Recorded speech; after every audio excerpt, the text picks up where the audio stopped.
Munatiravanachari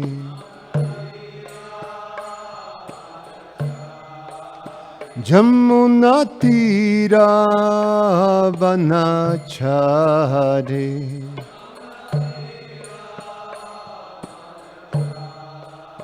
Jaya Radha Madhava Kunja Bihari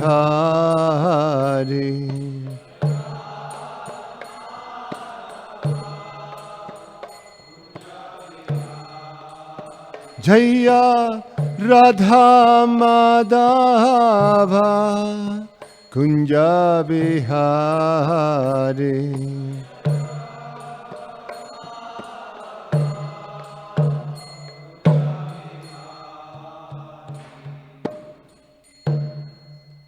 Jayam Vishnupad Paramahansa Parivrajacharya Ashtotara Shata Shishimad His Divine Grace A.C. Bhaktivedanta Swami Srila Prabhupada Ki Jayam Vishnupad Paramahansa Parivrajacharya Ashtotara Shata Shishimad His Divine Grace Bhaktisiddhanta Saraswati Goswami Maharaj Srila Prabhupada Ki Ananta Koti Vaishnava Vrinda Ki ISKCON Founder Acharya Srila Prabhupada Ki Grantara Srimad Bhagavatam Ki Itai Gaura Premanandi. Oh, glories to the assembled devotees. Oh, glories to the assembled devotees. Oh, glories to the assembled devotees. Oh, glories to Shishi Guru and Shri Gauranga. Om Namo Bhagavate Vasudevaya. Om Namo Bhagavate Vasudevaya.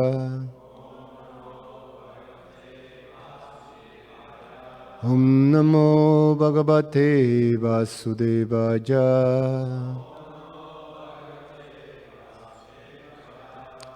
So today we're going to read from Srimad Bhagavatam, and we chose a verse from the first canto, chapter 1, text number 11.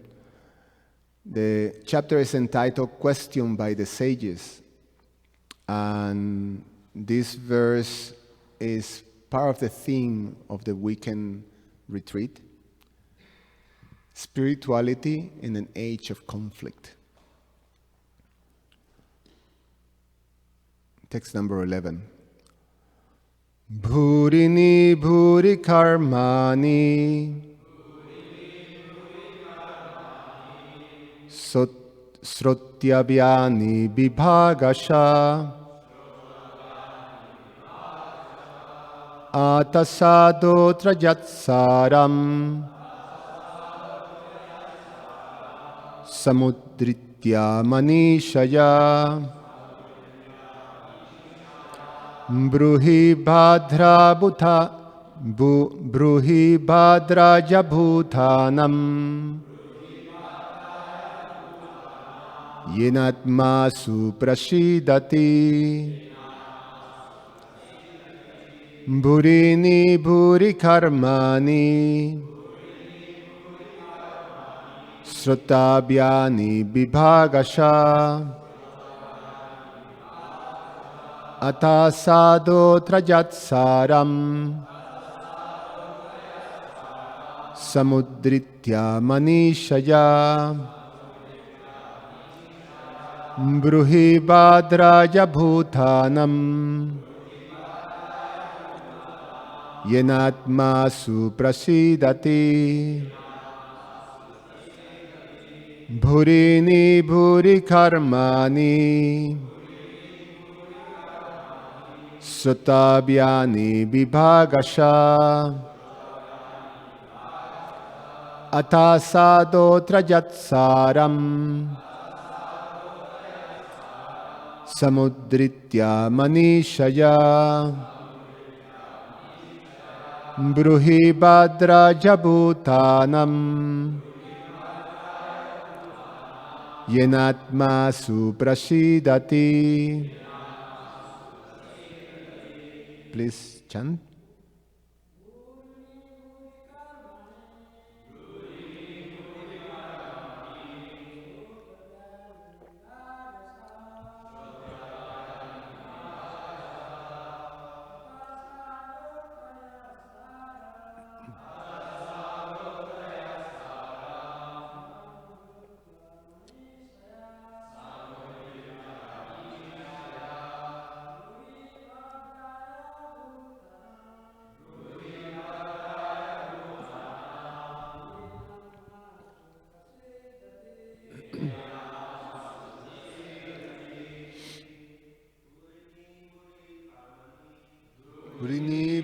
karmani Suttavyani vivagasha Atra sadhu trajatsaram Samuditra manishaya Bruhi bradaya bhutanam Jinatma suprasidati Burini buri karmani Satyavyani vivagasha Attasado trajatsaram Samudritya manisaya Bruhi bhadraya bhutanam Jenanma suprasi Matajis Burini buri karmani Sruttavyani vivagasha Atasado trajapsaram Samudritya manishaya Bruhi bhajaja bhutanam Yenadma suprasidati Bhurini multifarious Bhuri many Karmani duties Sruttavyani to be learned Vibhagashaha by divisions of subject matter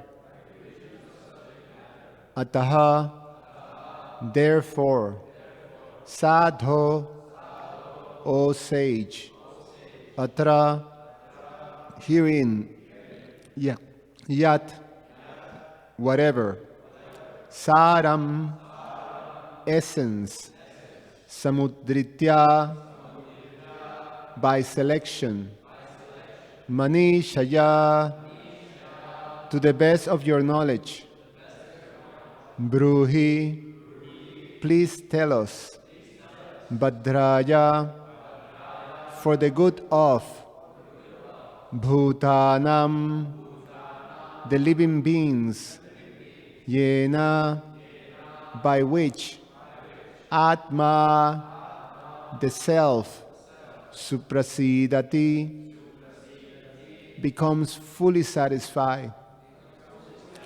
Translation and purport by His Divine Grace A.C. Bhaktivedanta Swami Srila Prabhupada Ki Jai.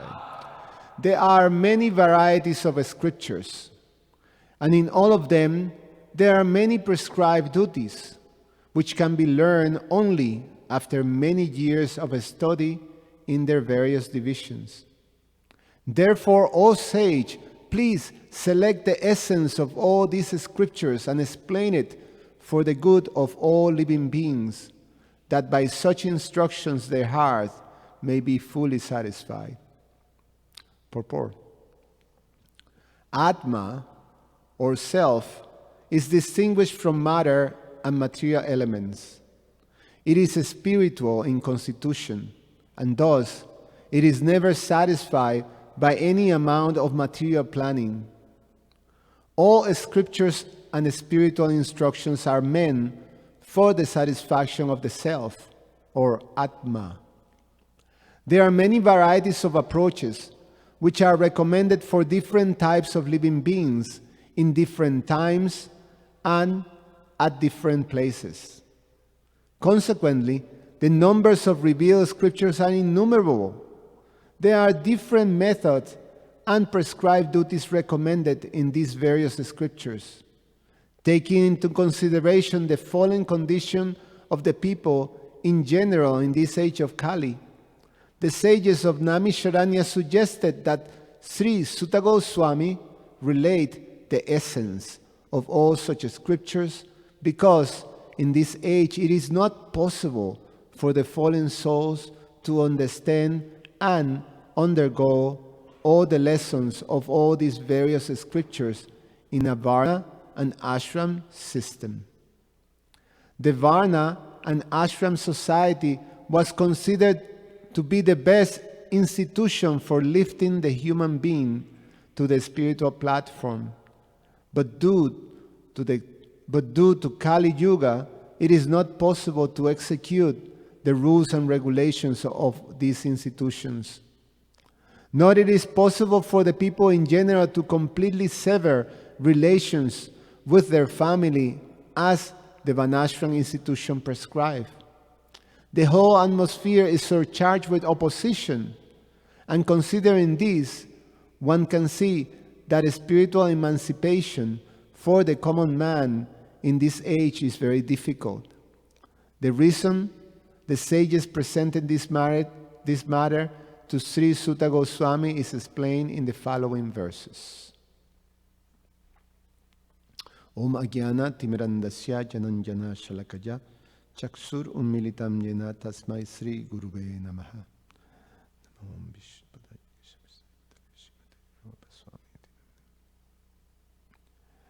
Namo Vishnupadaya Krishna Prestaya Bhutale Srimate Bhaktivedanta Swamin iti namine Namaste Saraswate Deve Gauravani Pracharine Nirveshesha Shunyavadi Pashatyade Shataline Vanchakalpa Tarubhyasha Kripasindubhya Vacha Patitanam Pavanebhyo Vaishnavebhyo Namo Namaha.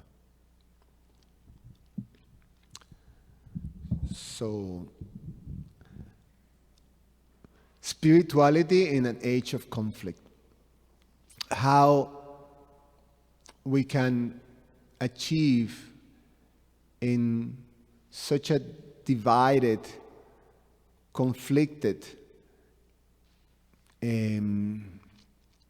quarrelsome times, how to achieve balance for our body, mind, and soul.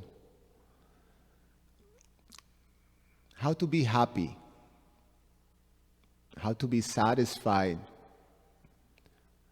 is a very difficult situation. And like Prabhupada explained in the purport, the whole atmosphere is surcharged for opposition for these things. And the context of this verse is a very fascinating narration. In the Bhagavatam, it is explained that in the beginning of this age of Kali, all the sages of the world, understanding the influence of the age was going to have in the people in general, they decided to have this great sacrifice. They all came together in this holy place in India called Naimisharanya. It's a very special place. It is explained that this particular spot in India is where the hub of the whole universe is. Meaning that if you see the universe as a big wheel, the hub is where the center is. And that's where, how you say, the axle, is placed, and then the wheel can, goes around like that. So this place is considered the hub of the universe. It's a very special place. You can still go there to Naimisharanya and with no doubt feel the spiritual potency. If one is, sensitive enough, spiritually sensitized, you can feel it. So the sages, they gather in this holy place, Naimisharanya, and they decided they wanted to perform a sacrifice for counteracting the effects of the age, to be able to benefit people.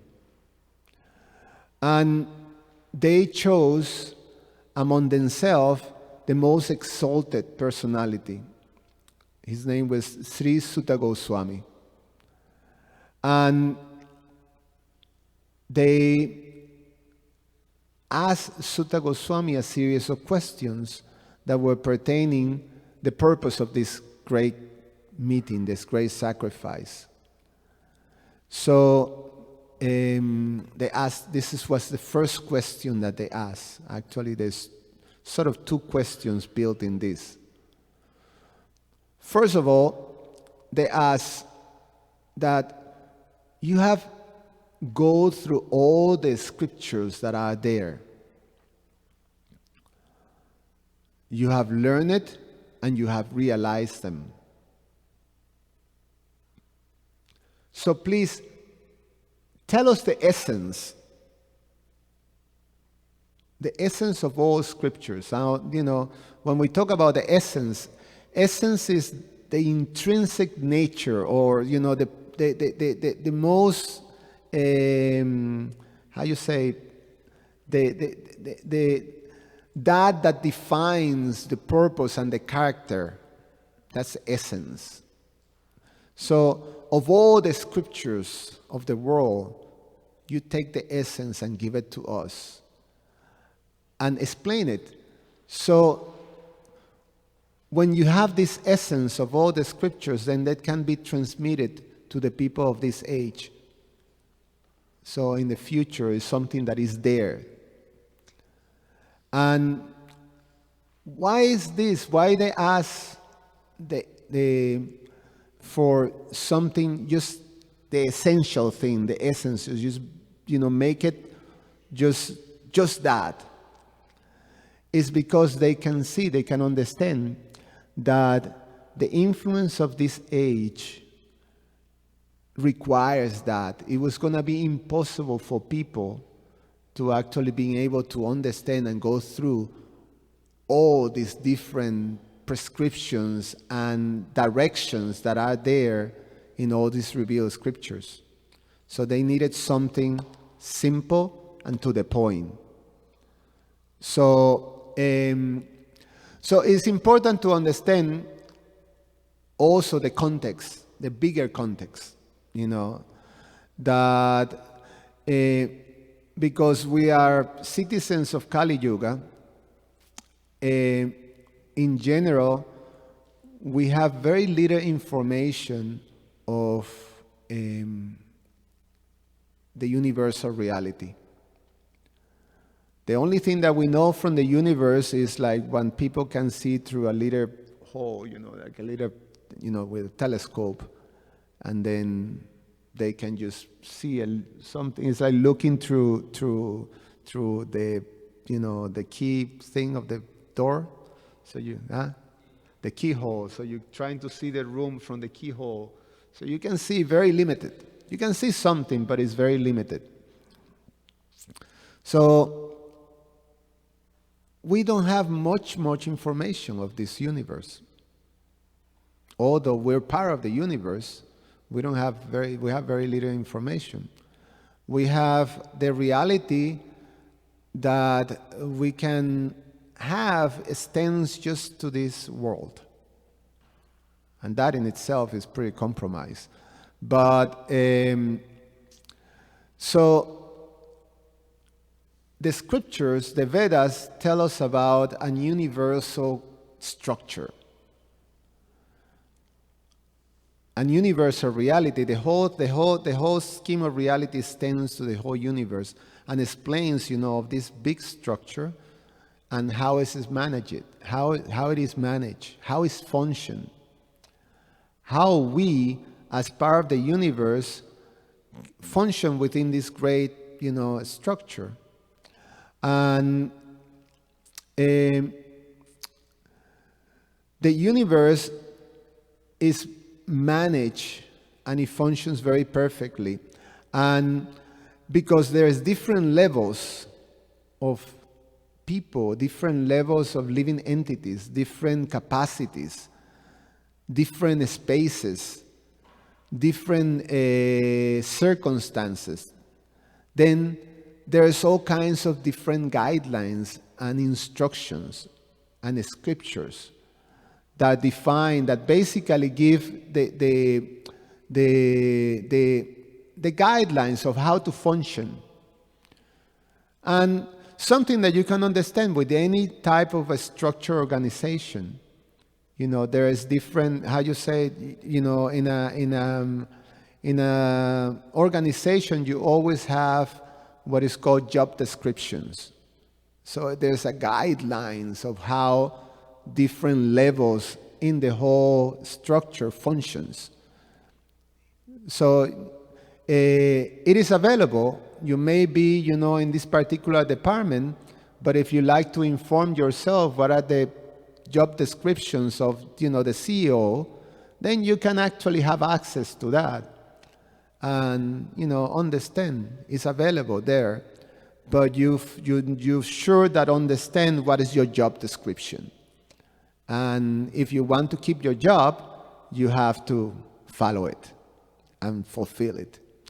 So similarly, the universe has, all these different job descriptions. They're revealed in the scriptures. They're there. And so everything everything is quite perfectly organized and connected too. Now, just like we see here in our reality in this world, there is something that makes everything cyclical. And that makes everything cyclical, meaning that it has a beginning and then it starts to deteriorate and it comes to an end. Everything functions like that. It's a principle that defines this material world, the whole creation. And that principle that defines is called time, eternal time. So time forces everything to actually go to this cyclical. That's for the definition of time in the scripture is called Kala Chakra. It's like a wheel. So, you go,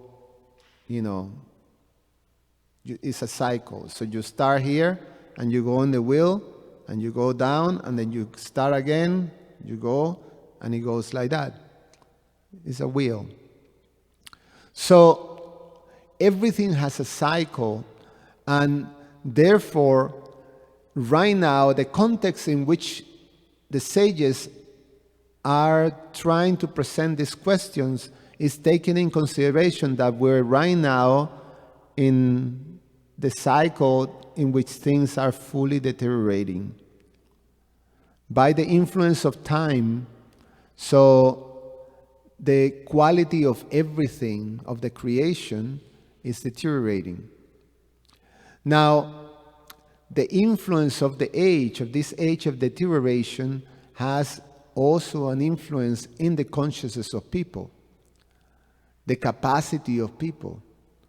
So, therefore, right now, the influence of the age of deterioration, then people has a lot of obstacles to be able to understand how to function within the universe.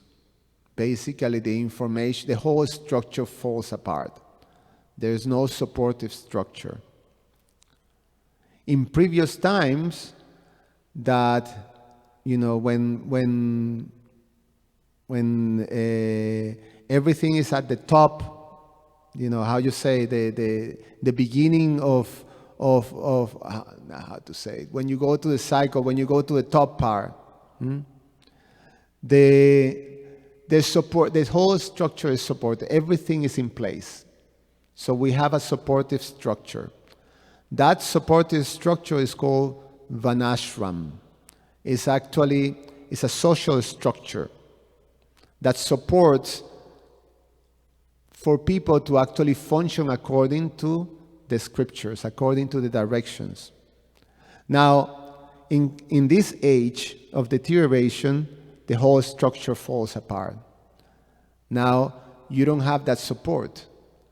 So, if you don't have that support, then how to do something that helps people receive the knowledge of, how to function within the universe, how to be in harmony with the creation, how to communicate that, how to give that to people when they don't have right now a structure that will support that. So that's a context in which this is presented. Very difficult time for people to being able to have a progressive spiritual life. And that's when the question is asked to this sage, that's what they wanted. They wanted something that will give people the means to actually receive that knowledge and being satisfied, achieve happiness, achieve balance and satisfaction. And that's very relevant for us because especially right now we see how much difficulty is in the world, how much divisions are there, how much conflict is there. And with no doubt, the world is affected. We are affected by that. We're affected by all that. So, what is that? What is the alternative? What is the alternative to achieve this balance in these times? How can we achieve happiness? How can we achieve balance? Both material and spiritual in times like this. So this is what we're talking here. That's what the sages are seeing. That's what they want to know. That's what they want to achieve, to actually give something to the people of this world in this age, to be able to for the benefit.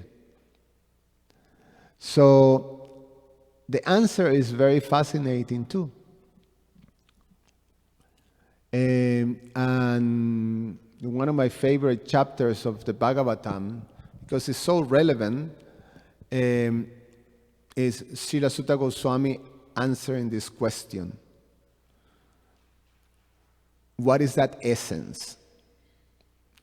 And Prabhupada takes it even further to explain that actually when the sage Sutta Goswami answered the question, he went into even further to touch the essence of the living entity. Because when we find that the scriptures are simply directed at what is that one have to do to basically regain something that is who we are, to understand the nature of the self. So the scriptures are simply directing people to come to that position, the position of being able to function within the essence. So that essence not only is the essence of the universe and all the scriptures, but it's also the essence of the self. And when Prabhupada describes what is the essence, then he defined it very simple by giving us an analogy. Or is it an analogy when you compare that? He says that just as sweetness is the essence of sugar, just as heat and light is the essence of fire, similarly, the essence of the self is devotion to the personality of Godhead. Devotion to the personality of Godhead. That was the answer that Srila Sutta Goswami said. So, the essence is that you can separate, that it defines, the object. So that defines us is devotional service to the personality of Godhead. Sabai punsam paro dharma yato bhaktir adokshaye. So devotion to the personality of Godhead. And what is the quality of this devotion to be able to make it, to touch the essence, is ahaitukiya pratiyata. That is unmotivated and uninterrupted. And this verse ends with yenatma suprasidati, and that verse ahaitukiya pratiyata yayatma suprasidati. Same thing. To give full satisfaction to the self, one have to be in that position of a pure devotional service to the personality of Godhead. So, the question is, how you get there? How a Kali Yuga citizen, a conditioned soul now here in Kali Yuga, us, can move from the position of being completely ignorant of the directions, of the instructions, or the laws of the universe for us, and move from there to the position of completely embracing the essence of the self, to be happy. How you move from that point to point, that other point. And that's going to be the theme of my class. So I'm going to leave it by that. It was difficult because I prepared for that presentation. This Bhagavatam class was going to be given by His Grace Nityananda Prana Prabhu, but he had a last-minute circumstance that wouldn't allow him to be here in the morning. So then I have to try not to give up, the thunder of my presentation. But it's very connected.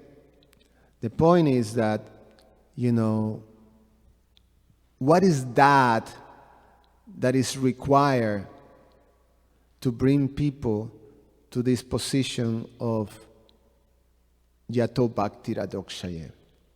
And we give the hint. You probably know that the title of my presentation is the transformative power of the holy name. So the holy name is a prescription to allow. So we're going to, in my presentation, we're going to investigate. We're going to sort of dive into how exactly it works.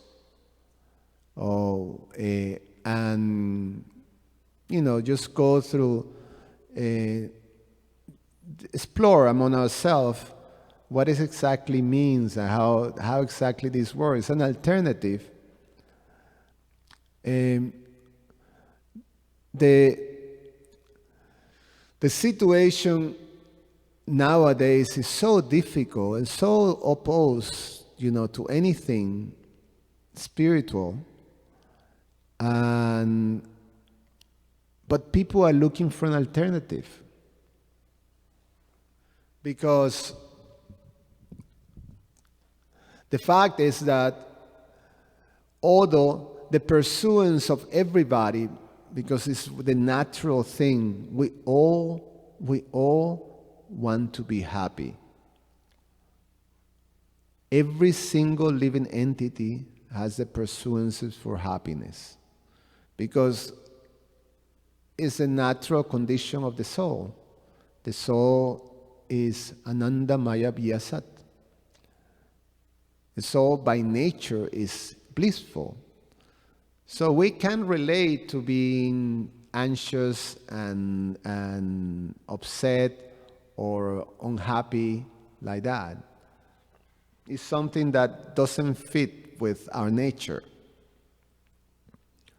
So we are looking for that situation in which things are harmonious, things are so we can be peaceful, and then we can be happy. Krishna says in the Bhagavad Gita, without peace, there's no question of happiness. So we need some situation that is peaceful. So everybody's looking for that. All different cultures are looking for that. Everybody wants, a situation that is safe for yourself and for those who you love.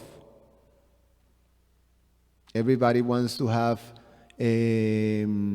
prosperity, so you don't have to be anxious about the struggle for life. You want to have the necessities that are there. So everybody, that's something that is a goal for every single living entity in this world. And so you find, you look for so many ways of achieving that. And the fact is that now it becomes very apparent, because the result of those methods of trying to achieve that is given to us by our present society is proved to be a failure. It doesn't matter how you swing it. You can go this way to the left, or you can go this way to the right, and they cannot find solutions. It could be in this approach, this culture, or that culture, or this culture, they have no solution. It could be by this approach with this religion, that religion, they still have no solution. So people are becoming desperate, and they also looking for a solution, an alternative. So, where is that alternative? Well, the Vedas present us with one. We just have to understand it. We have to understand it, and we have to apply it, embrace it, try it. Like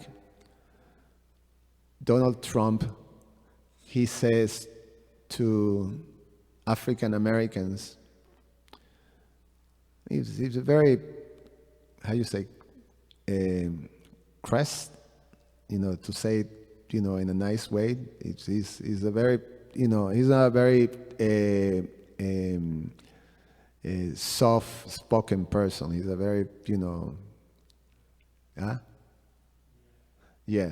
Well, direct is nice. He's a little, heavy-handed, to say it the new president, so try to be a little respectful. But heavy-handed. He said to these people, "You're living in hell. So what do you have to lose? Just vote for me. So I'm an alternative, So you're already living in hell. So, maybe you get a chance. Maybe, it's not, if it doesn't get better, you'll still be in hell. But, maybe there's a chance, like that. So what do we have to lose? Now, in this case, it's Krishna speaking, take it. He gave us an alternative. He gave us a system. It's a very wonderful thing. Because if you think about it,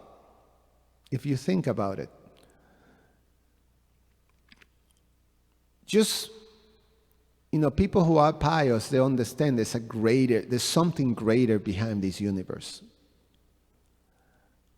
And those who come to accept that greatness that is behind this universe is a supreme person, supreme personality of Godhead, then we understand, he's the creator, from him everything emanates.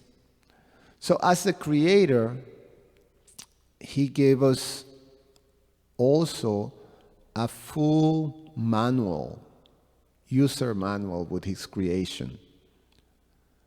In the Sri Ishupanishad, it is explained that he is a complete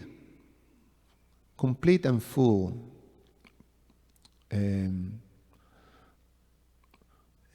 Om Purnam Adapurnam Idam Purnat Purnan Idachate Purnashyam Purnam Adaya Purnan Eva Vashishate. That he is complete and full, perfect. And everything that he creates is full and perfect. It's complete. So he has created this world, and this world is complete and perfect for what it is. And he has given us also a system to live in this world. He has given us, there is a perfect system to live in the world. Complete and perfect.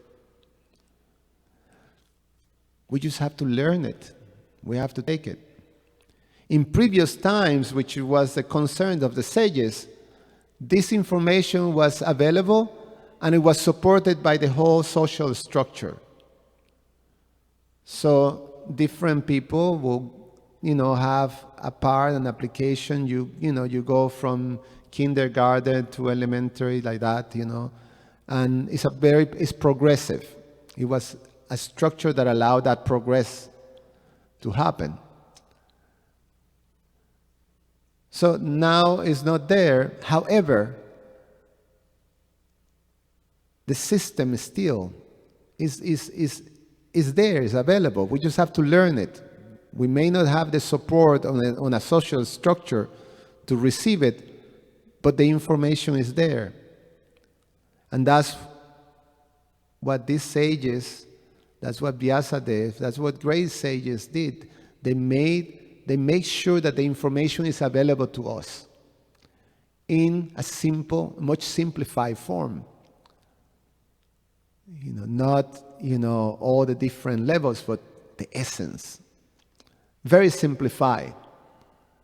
So we got access by the grace of the sages to this very simplified, essential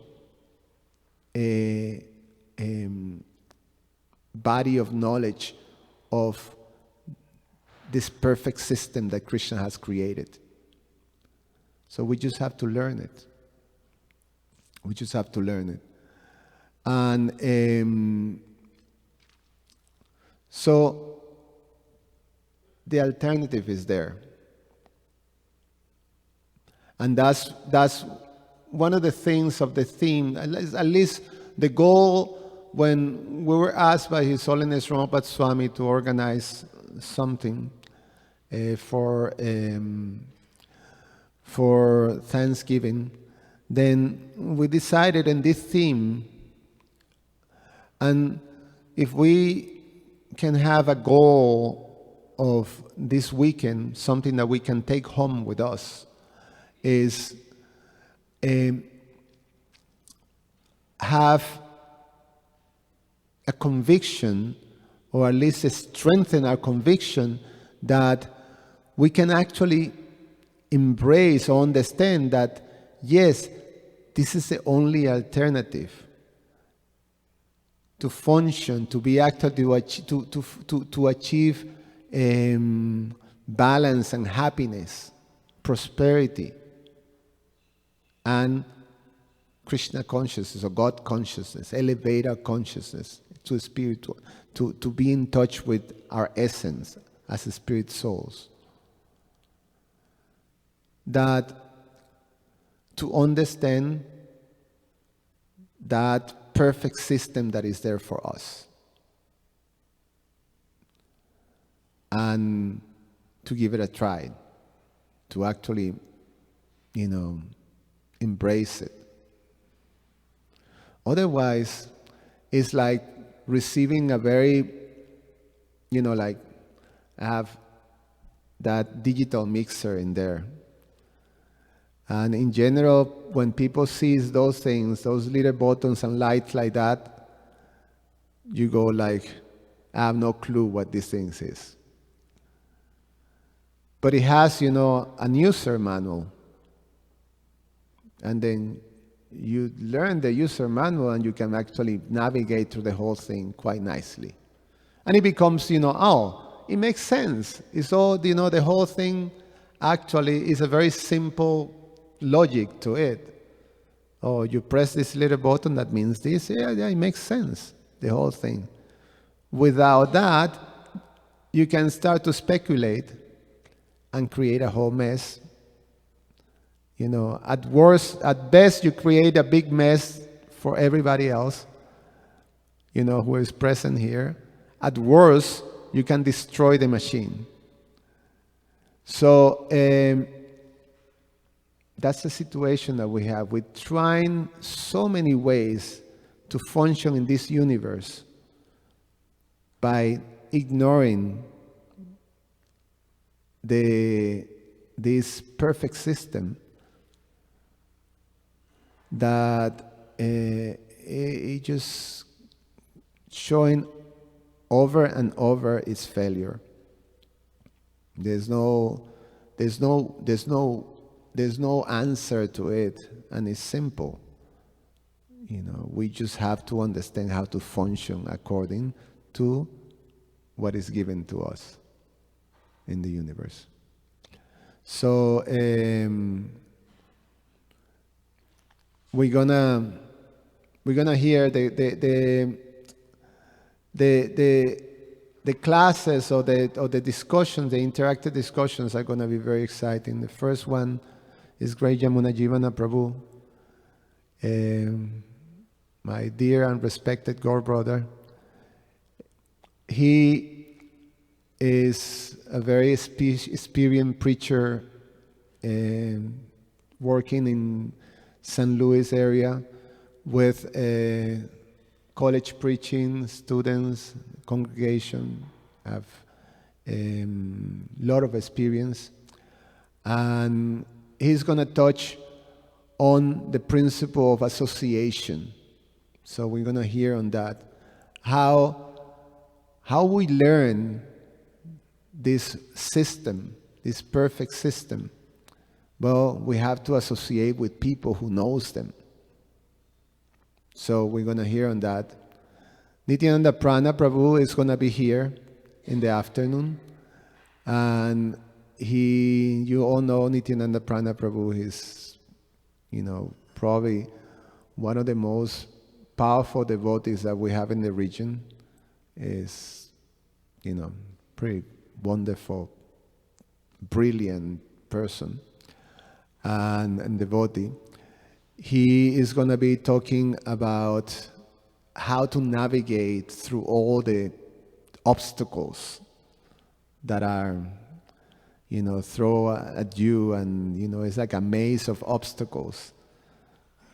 He lives because he just have this very witty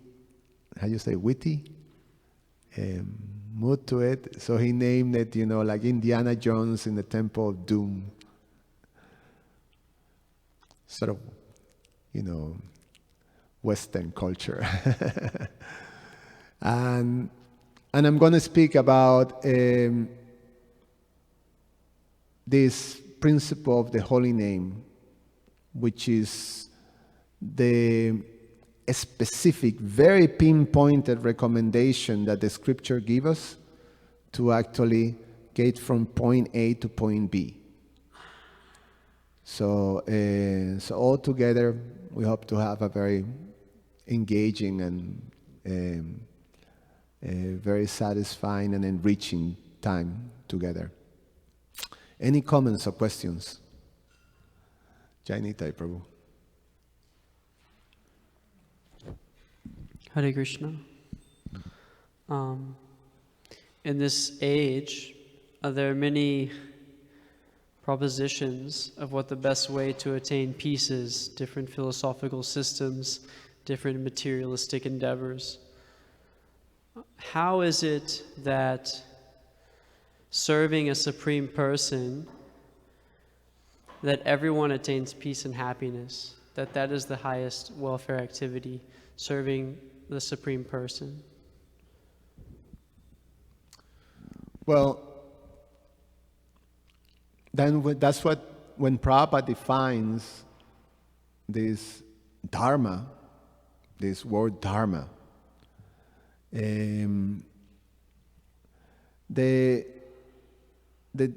Sanskrit translation, the English translation for the word dharma is, Prabhupada explained, is not perfect. Sometimes it's defined as religion, sometimes it's defined as occupation, sometimes it's defined as duty. And Prabhupada goes further to say, is your essence, is actually what defines you. So when we talk about being satisfied, you have to be able to function according to your nature, what you are. Say, for example,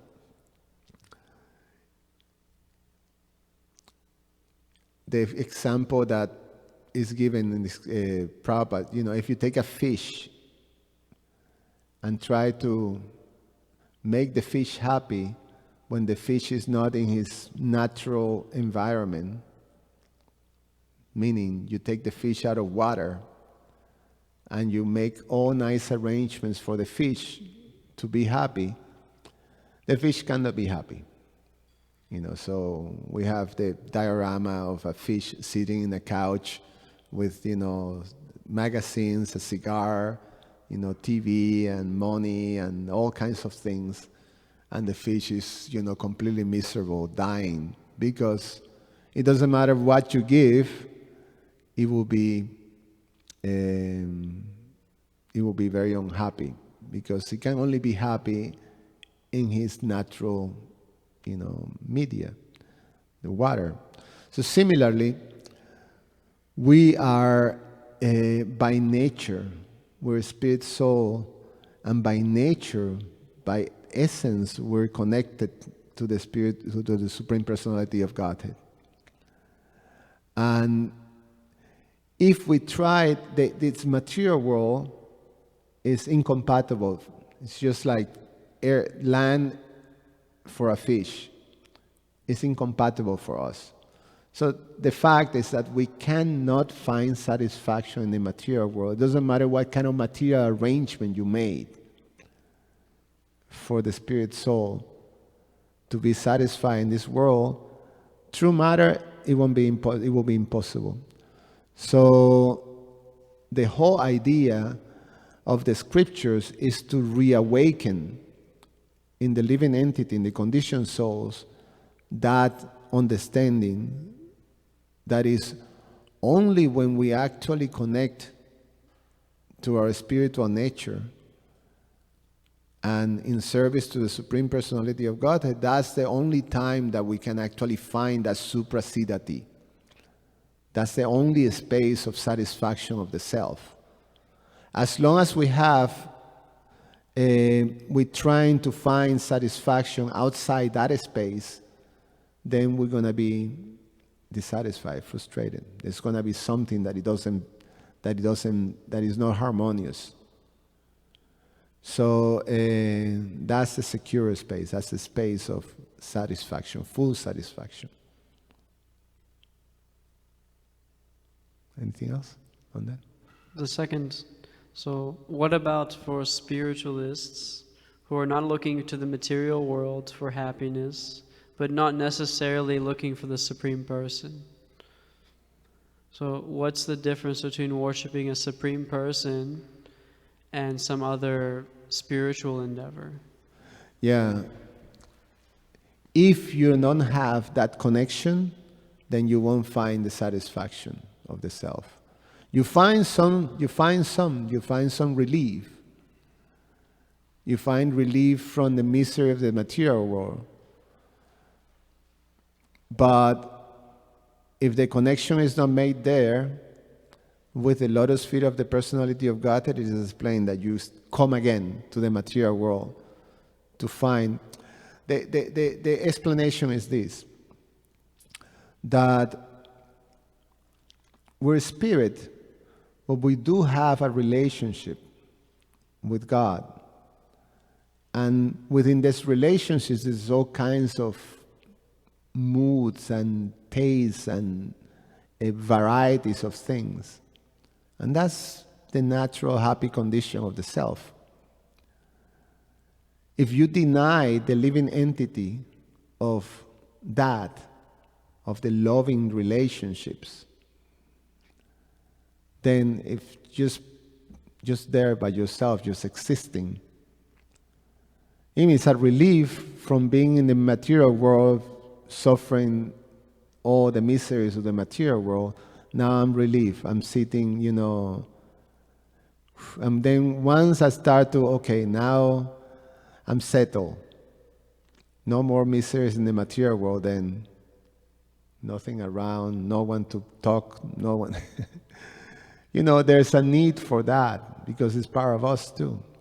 Meaning that the element of ananda, happiness, that happiness is not defined by being relieved from misery, that's the happiness of liberation.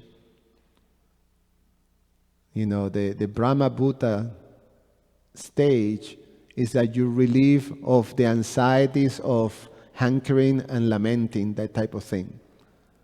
You're relieved from the material world. So it's a happiness that is defined by the absence of misery. But that's not the happiness of the soul. The ananda part is a different thing. The ananda is defined by the loving relationships, that you have in the spiritual world, and specifically with the personality of Godhead. So the spiritualists that don't take shelter of the lotus feet of the Lord, then they don't. The ananda doesn't become manifested, and without that, you're missing something. So then you have to look for that happiness in someone else. So therefore, the Bhagavatam tells Adho, what is it?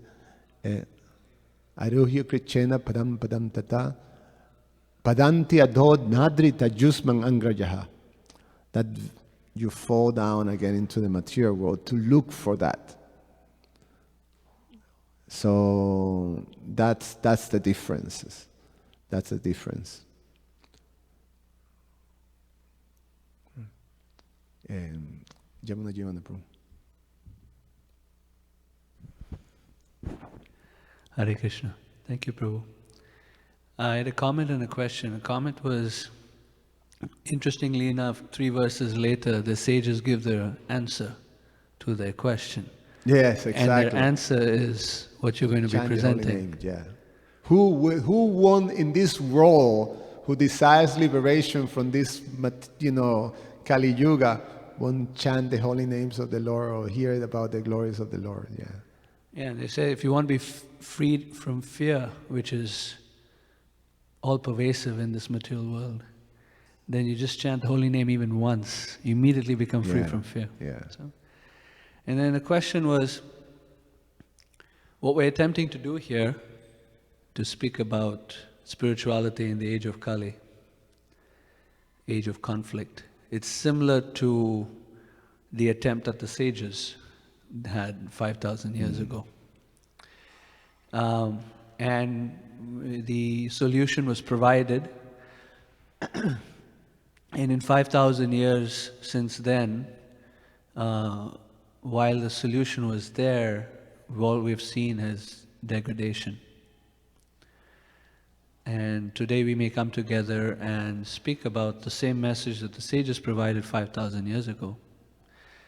And maybe one of us, two of us, three of us may take it up and be inspired to connect with God. How realistic is it that we can actually influence a large group of people, or say a large group of people even accept this idea of pure devotional service, to actually make a dent in this mad rush towards degradation that people can see? Yeah, I have the same question in my presentation, because we're given same thing. We're given just like the sages, they understood, and we're given the holy name as a means to elevate consciousness. And then you think, songs is so simple, and we have this age that is so thick and heavy and dark. The whole thing, there's so much negativity out there. How can you make a dent? I mean, we have our brahmacharis here, they go daily in Harinam. What are they, what kind of influence they have in a city that is, so vast, millions of people, and then you have 4 or 5 guys, going daily, trying to make a little dent. Is it realistic? Is it substantial? So we ask this question too,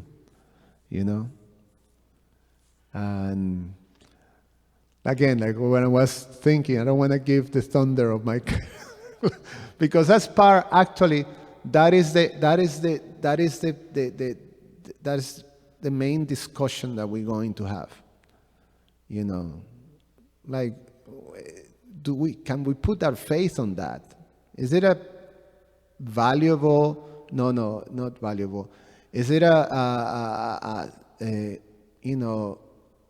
like a sensible choice? I mean, it sounds great, it's beautiful, but is it realistic? Like Prabhupada has that doubt in the first encounter with Srila Bhaktisiddhanta Saraswati. Srila Bhaktisiddhanta Saraswati, just as Prabhupada entered the temple where Srila Bhaktisiddhanta Saraswati was giving a class, first meeting of Srila Prabhupada with Srila Bhaktisiddhanta Saraswati, just as he entered, Srila Bhaktisiddhanta challenged them. You, just imagine, first time visit the temple. And then as you enter, the great personality, who is in the Vyasa-san giving a class, stop the class and just point out at you. You. Me? You, yes, you. You are very educated. You look educated. So why don't you drop everything and then actually preach, go to the world and preach the teachings of Lord Chaitanya Mahaprabhu to the world. What is the teaching of Lord Chaitanya Mahaprabhu? Sankirtan. Sankirtan Yagya. Go. You're educated. Tell the English-speaking world about Sri Chaitanya Mahaprabhu's movement. And Prabhupada challenged back. He say, who's going to hear us? We're right now, circumstantially, the circumstance was such, we're right now ruled by the British. Who's going to take us serious? What kind of dent we going to make? To the English-speaking world? When they deride the whole Vedic culture? So, and Srila Bhaktisiddhanta Saraswati defeat Srila Prabhupada's doubt. And Prabhupada, he said, actually, I was very happy that he defeated me. And then right there, he understood, here's my spiritual master. And the message of Lord Chaitanya is in the perfect hands.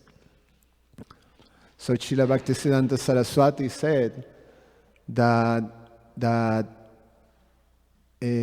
circumstances, they all temporary. They come and go. This one goes, that one goes, this go, this go. But this message is eternal. So Prabhupada took it, and it was not a simple thing. It was, he presented a lot of challenges that to any ordinary person would have been given up, in no time, to be able to imagine, just the glories of Srila Prabhupada of coming to America to fulfill that order, just on faith. I mean, it was quite a display of like some very inconceivable amount of faith to do what he did at that age with no resources. Like Jainita was saying the other day, he came with a, just packet of cereals, and books and like that. And that's it. So, to preach to the Western world. So, he was able to do. And he's still there. So, in one sense, in general, we tend just to see what's in front of us. We're not able to see the bigger scheme, Like, we're seeing the tree that is in front of us, but we don't see the rest of the forest. So there's something that is happening, and we're part of it. It may not be apparent to us because we have this big tree in front of us, but there's so many trees and so many things happening all over the place. And so we're gonna try to analyze that at least during my discussion. I'm sure it's gonna be just part. I'm sure you're gonna, it's gonna come, because it's something that we confronted. Because part of the difficulty that we have is that we have to really embrace it. Because if we think about it, the instrument, there's no fault with the instrument. The methodology is perfect. It's a perfect system, Purnam. The difficulties have to be in us applying the instrument. So in one sense, we should not be that heavy on ourselves. We're sort of learning how to use it. We're gaining experience. And we, as time passes, we're becoming more adept and mature and understanding, the whole system. And at one point, it's going to be, it's going to be much more, of much greater efficiency as we become mature. But it's for all of us. It's for all of us. First, is the only alternative, really. And that's something that at least we're going to hear for the Bhagavatam, what it says, that is, there is no choice. You want to function properly in harmony, you have to accept that there is a system for it, a universal system, and we have to take it. And how is it going to affect the world? Well, first starts with, just like Prabhupada could affect, so much. We can follow in his footsteps. We have to embrace it. So as individual, as a community, as, a society, and like that, grassroots almost, growth. So we can go in depth on that one. But yeah, I think it's the question. is the question. I think it's one of the most important themes of the whole meeting this weekend. Is it really, can we make a change? It's Ronak Prabhu. Hare Krishna. So the sages wanted to know the essence of all Vedic scriptures, and Bhagavad Gita is considered as the essence of all Vedic scriptures. And Bhagavad Gita was already spoken at this time. So why was the specific need felt for writing the Bhagavatam or for having the discussion? Well, the Bhagavad Gita almost everything is there, in the Bhagavad Gita, but to go deeper into the knowledge of the Bhagavad Gita, then the Bhagavatam just basically presents examples and guidelines of how to live Bhagavad Gita. And then Sri Chaitanya Mahaprabhu goes even further, It goes more deep into how to live Bhagavad Gita, like that. So, where Bhagavad Gita ends, the Bhagavatam starts. So the Bhagavad Gita ends with Sarva Dharman Parityaja, that the highest position is just surrendering to Krishna. That's the highest form of religion. And then the rest you can abandon, and you don't have to worry. And then the Bhagavatam starts with that. And then goes further into examples, after examples of devotees who did that. And situations, circumstances, examples of just that. The whole Sarva Dharma, in so many different ways and things like that. So that's when Vyasadeva, after compiling the Mahabharata, he was dissatisfied because part of the Bhagavatam also, which is related to the whole thing, Srila Vyasadeva, he could see the future, and this was before Kali Yuga. At the end of Dwapara Yuga, he could see. So, and just seeing the effect of Kali, he decided, I have to do something. They're not going to have access, the capacity of people in Kali Yuga, they're going to require for them to be able to follow the scriptures. First of all, I have to make it in a written form, because they're not going to have the capacity to memorize and to understand, to remember. So you have to write it. So the written thing came. So he divided, he compiled. So when he finished everything, he tries to cover all different levels, for the less qualified. So he compiled the Mahabharata. But after doing all that work, he didn't feel satisfied. He was feeling, this is not going to do it. I'm not achieving my purpose.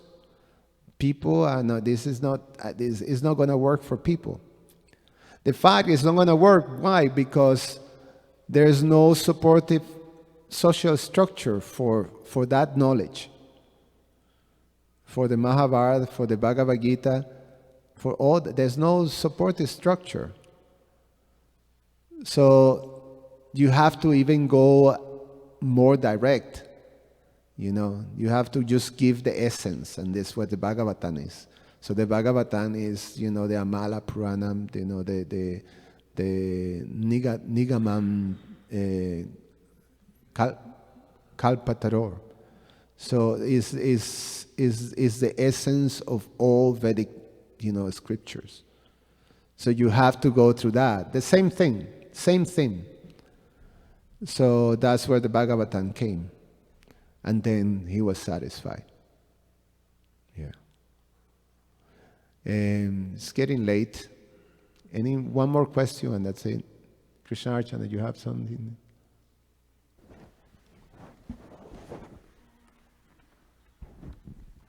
I was just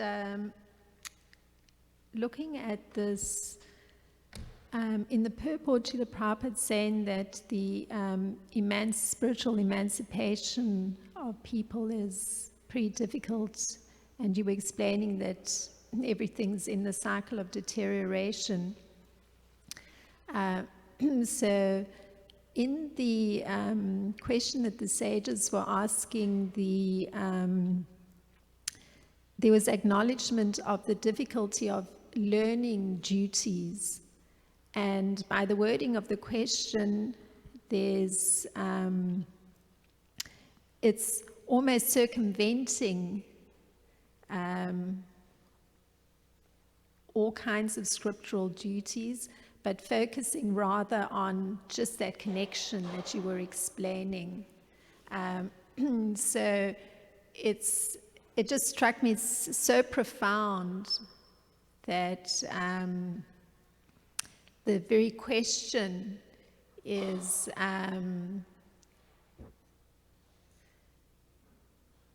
bringing the emphasis to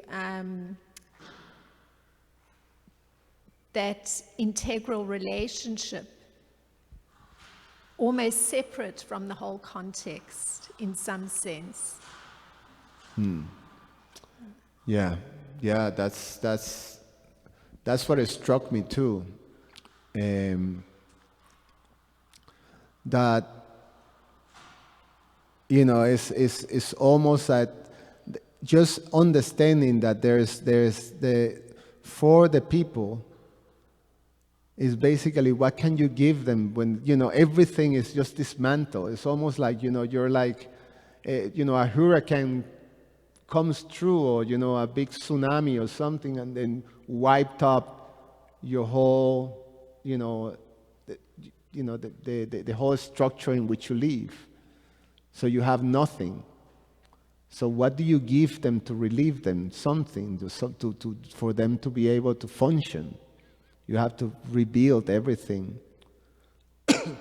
So that's what this age does. It dismantles, the whole social system. So then, people are on their own. So it's very difficult. So, yeah. Anyway, we can stop here. Thank you so much. So breakfast downstairs is going to be served like in 10 minutes. And then the next session, if you like, we can have some kirtan, but that's optional. Second floor, everything is going to happen there. And so we see you all together. Thank you. Hare Krishna. Srila Prabhupada ki jai.